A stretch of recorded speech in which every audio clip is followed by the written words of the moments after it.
Another week of your suggestions, and today I've even got some MMA card value for you. And I'm here to tell you which cards to buy, sell, or hold. This is The Forecast.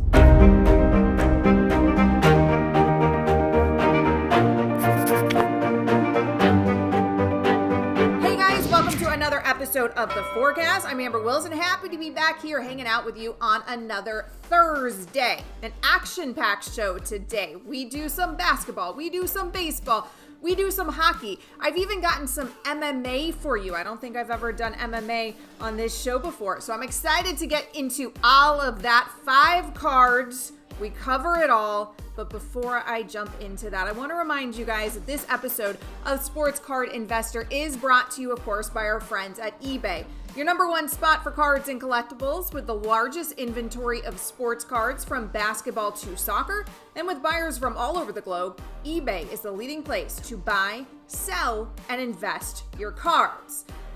So we are in the midst of the NBA Conference Finals. And where I'm going to start isn't really there, because I'm going to start with a dude who's sitting at home watching the Eastern Conference Finals, even though we all thought he was going to be playing in them.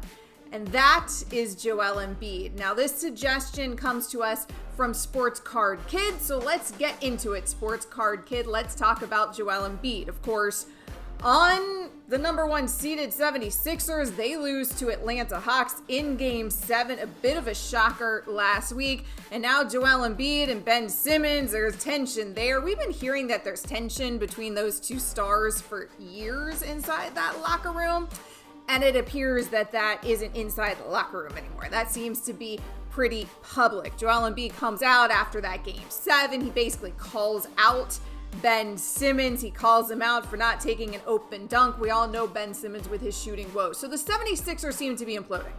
And if there's a superstar that they're trading away anytime soon, I'm guessing the Sixers will hold on to Joel Embiid because he's amazing and trade away Ben Simmons. In fact, Joel Embiid's the only reason, frankly, that they even had a chance in that series against the Hawks. He didn't have a ton of help out there, and he was doing it on a bum knee because Joel Embiid was doing it in these playoffs on a torn meniscus in his knee and still balling out. He, of course, was the runner-up MVP this season. If he had played more games in the regular season, I think he would have won it. He was that good. He carried the Sixers to that number one seed in the East. He averaged 29 points per game, 11 rebounds per game during the regular season.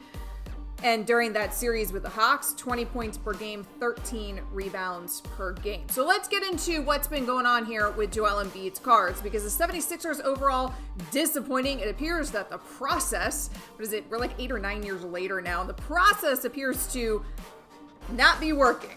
I mean, the Hawks have torn down their entire team, rebuilt, and gotten past the 76ers in the amount of time that the process has been going on, and the process hasn't been panning out. But where the process did get them is Joel Embiid, because Joel Embiid is amazing. So what's been happening here in the hobby in reaction to all of this? Looking at Joel Embiid's 2014 Prism Base PSA 10.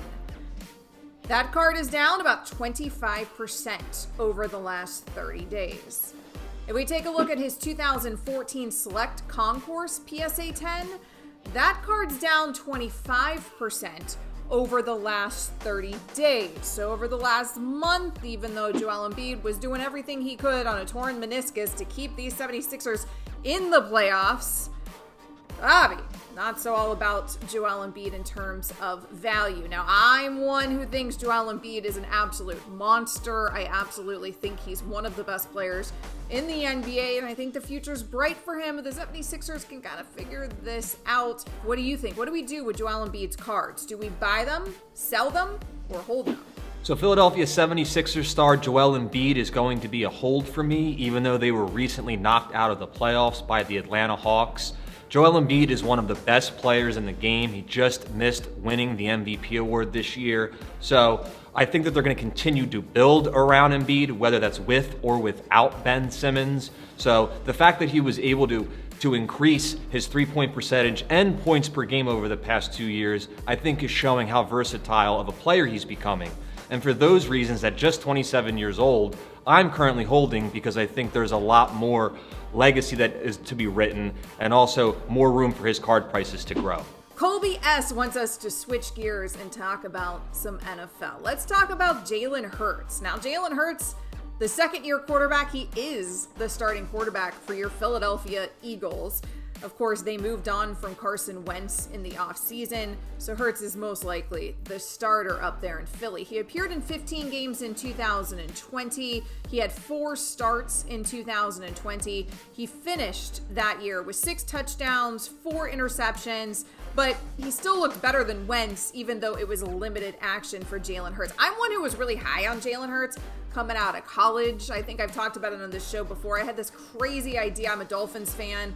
I'm down here in Miami, and I had this crazy idea on local Miami sports radio that I wanted the Dolphins because they had 7 draft picks in that draft in 2020 when he came into the league. And I wanted the Dolphins to get crazy and to draft Tua and then to still take Jalen Hurts in the second round because I was really high on Jalen Hurts. I felt like Jalen Hurts was a good insurance policy. You have to hit on that quarterback position. Instead, Philadelphia takes Jalen Hurts as an insurance policy, and they're cashing in on that policy and hoping that it pays out with them moving on from Carson Wentz. So let's see here. His 2020 Prism Base PSA 10.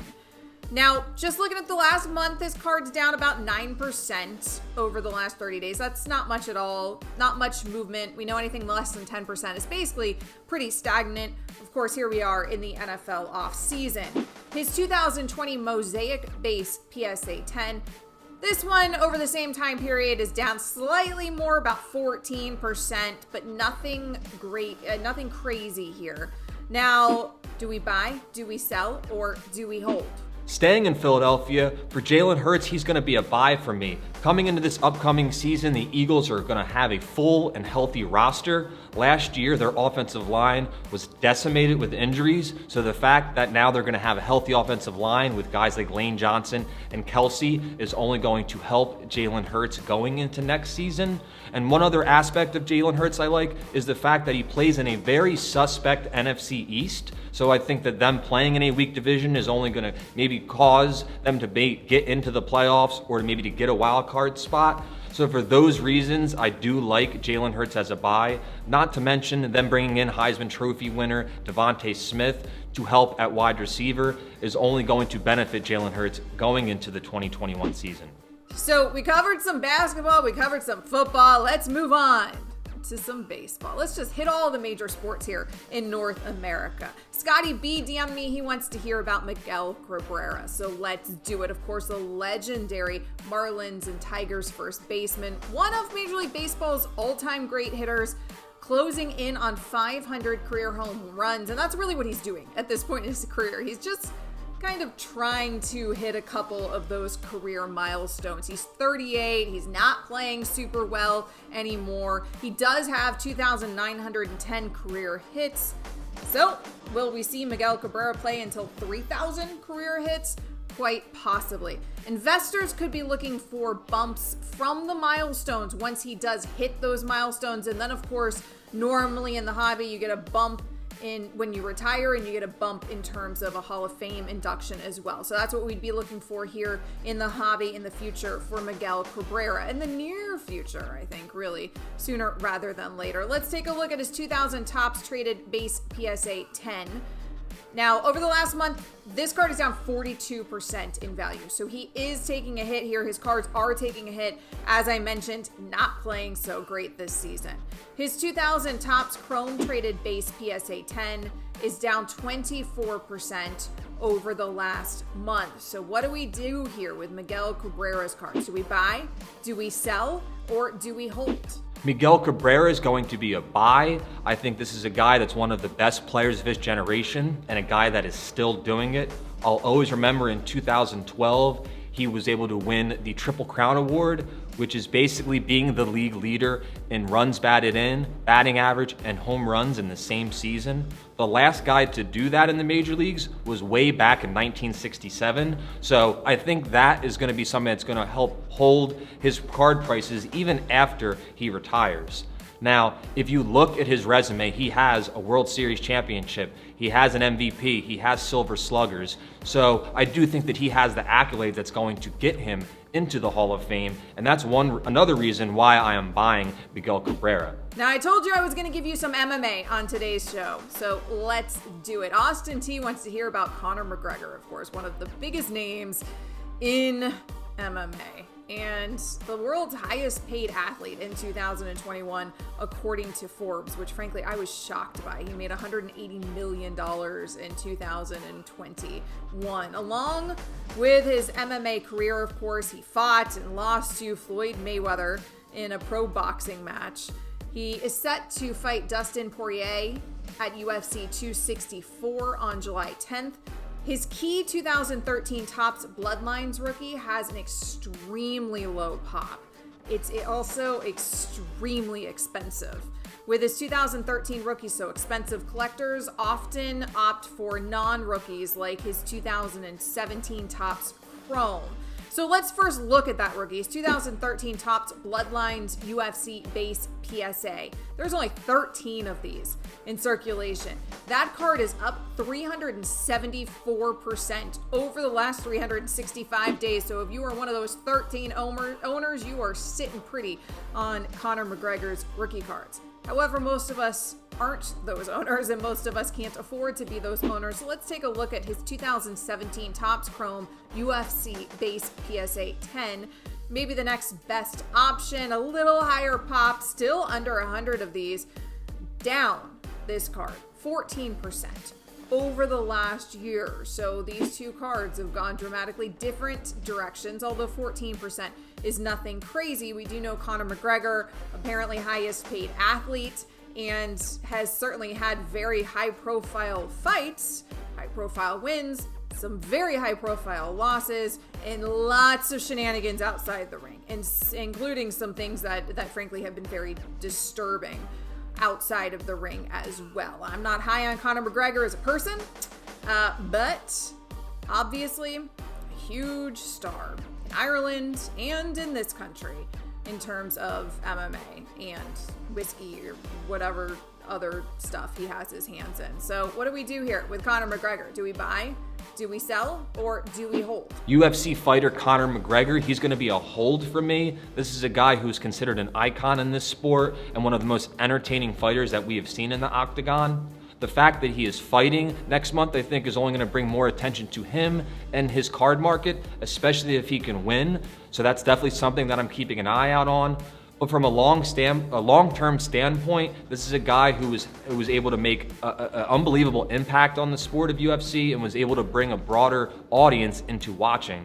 So for those reasons, I think he's a great long-term hold and somebody that I am holding right now. So we've talked about a little of everything on today's show, but we haven't yet talked about hockey, so let's do it. Cards are cool.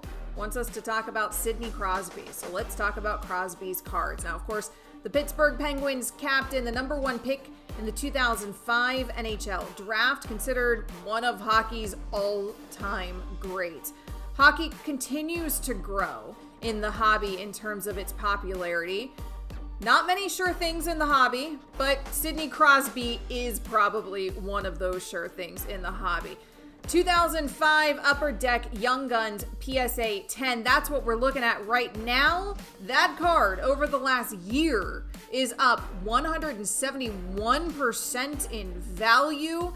So what do we do here with Sidney Crosby? I have a hunch that things look up and continue to look up for Sidney Crosby's cards in the hobby. And of course, hockey is on its way up in the hobby, but do we buy, do we sell, or do we hold? So Pittsburgh Penguins star Sidney Crosby, he is actually going to be a buy for me. This is a guy who is considered one of the all-time greats in the NHL, a guy who's been doing it for a long time. I also like the fact that ESPN will be broadcasting NHL games, which I think from a hockey perspective is going to bring more attention to the sport and to Sidney Crosby himself.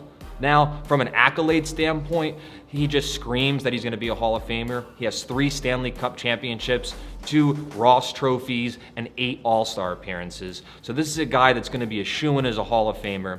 And if you're curious of how he is doing even nowadays, This was just his 16th season that passed, and he was still within the top 10 for points scored within the NHL.